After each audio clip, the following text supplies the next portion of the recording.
الله أكبر الله أكبر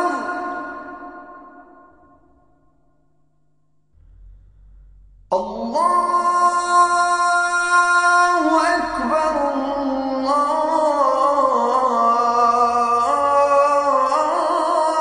الله أكبر. Welcome to Let the Quran Speak. My name is Sophia, I'm your host. The aim of Let the Quran Speak is to help you gain deeper insights into Muslims and Islam, as it's practiced here and in other parts of the world. In this episode, Rohingya Muslims. Since June, many Muslims have been killed and several thousands have been displaced amid violence in Burma. How can we understand what is going on in Burma, and how can we help? We'll be answering those questions soon, but first, maintaining the spirit of Ramadan. How do we keep the spirit of Ramadan alive after the month has passed, and how can we ensure that we continue to draw closer to God as we go about our regular routines? With me is Brother Shabir Ali, President of the Islamic Information Center. Brother Shabir, welcome to Let the Quran Speak. My pleasure to be here. Now, Ramadan is over. We're bustling about, going to work, going to school, or getting ready to go to school. How do we maintain what we've achieved in Ramadan as we go about our daily lives? We have to reflect back on the main principles that governed our activity during the month of Ramadan. We were driven by the desire to be close to God, and that led us to fast a lot, to pray at night, and to read the Quran a lot. So that very principle should motivate us now in our dealings with other people, in our fairness, in our transactions, our satisfying our commitments to others, and so on. All of this should be driven by the same principle of trying to be close to God. Mm-hmm. In Ramadan, we intensify our worship and we intensify our desire to become closer to God.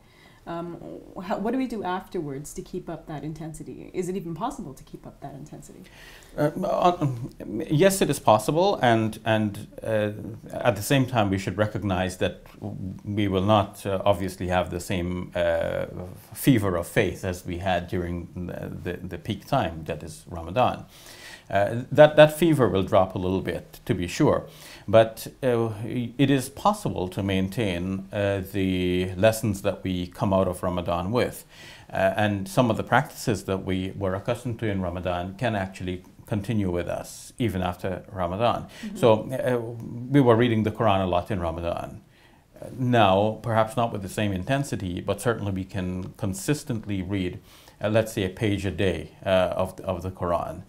Some copies of the Quran have something like 600 pages. If one reads 2 pages a day, then with some days to spare, one will have finished reading the whole book within a year. Mm-hmm. So that by next Ramadan, we have the message of the Quran alive in our minds because we've been reading it constantly. Mm-hmm. I guess we want to make sure that we're improving as every day goes by and not just waiting for the month of Ramadan to draw closer to God. Exactly.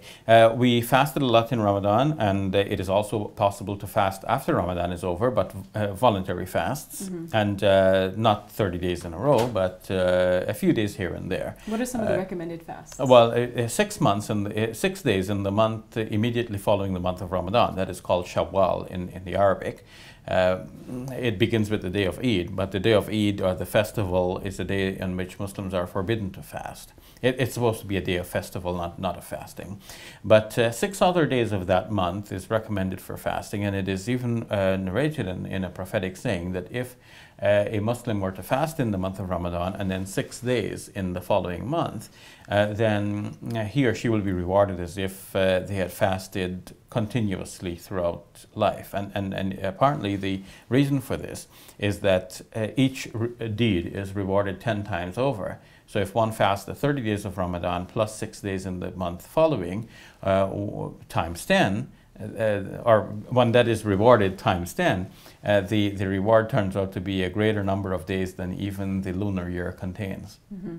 What is your advice for somebody who might not be fulfilling all the duties of a Muslim and has started to do that during the month of Ramadan? What should they do after Ramadan? Definitely to continue those duties of a Muslim. It so happens, your question is well put, because there are some Muslims who perhaps did not pray a lot, but when it came to the month of Ramadan, they were in the mosques. Then they were listening to the Quran and so on. Well, continue that after the month of Ramadan. There are 5 prayers in the day which are obligatory for Muslims. So we should maintain those 5 prayers, and they're not difficult to perform. You pray before you go out to work, you take a break for lunch, you pray during the break, you have an afternoon coffee break, you pray again, you get home from work, that's a time, you come home, you relax before you start cooking dinner. Or perhaps after you cook dinner, depending on the season, you pray again. And lastly, before you retire to bed at night, you offer prayers before your Lord, thanking Him for all of the good things you've enjoyed during the day, and asking for His blessings for the new day coming up. And God willing, we could actually pass away during the night, in which case the last thing we have done is a prayer before God. So this is easily doable, and should continue after the month is over. Mm-hmm. Now, in Ramadan, we sacrifice many worldly things. We try to draw away from our needs and desires. How do we avoid, after Ramadan, being overly immersed in the world? It's a matter of attitude.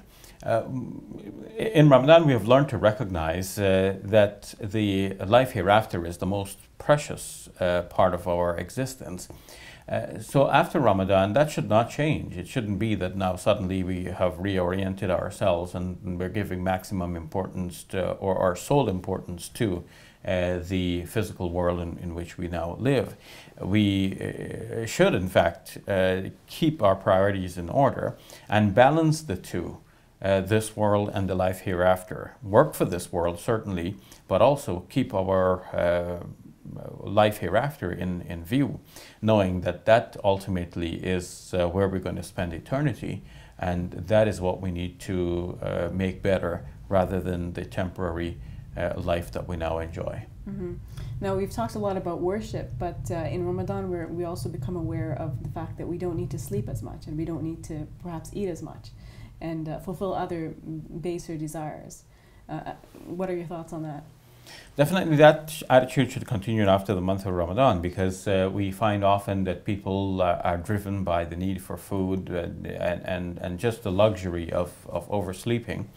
But we need to regulate our time. Time is precious, so we sleep as needed, but we also get active and work and study and make good use of our waking hours.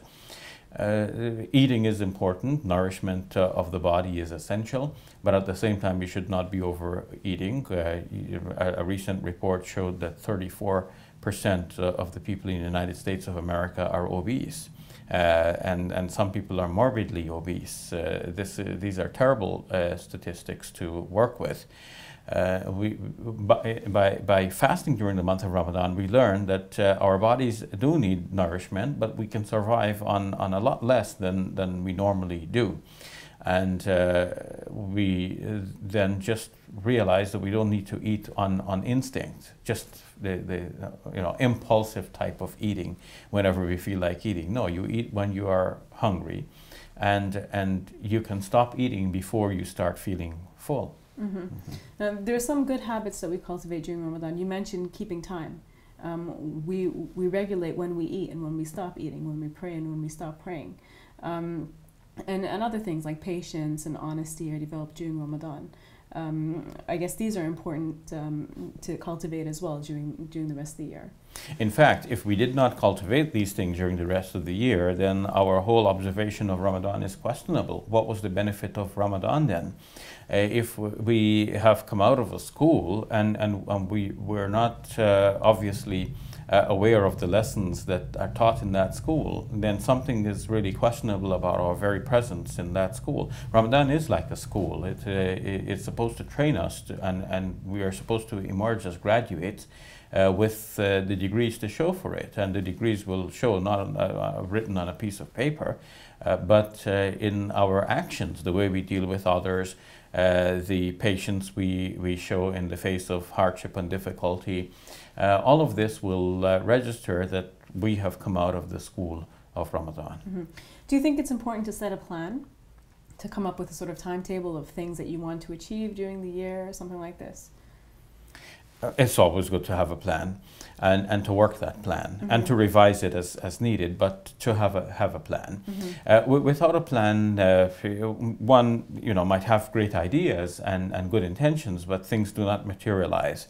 A recent sermon I heard affected me a lot. The sermonizer was saying that if one were thinking, oh, I'm going to read a few pages of the Quran every day. Well, that's vague, every day, but when in the day? Unless you anchor it to something, it will just float about and never get done, because the time for it will always seem to be sometime later. But you have to anchor it to something and say, okay, when I get up, before I do anything else, I'll read my few pages. Or immediately after dropping my kids off to school, that's when I read my few pages.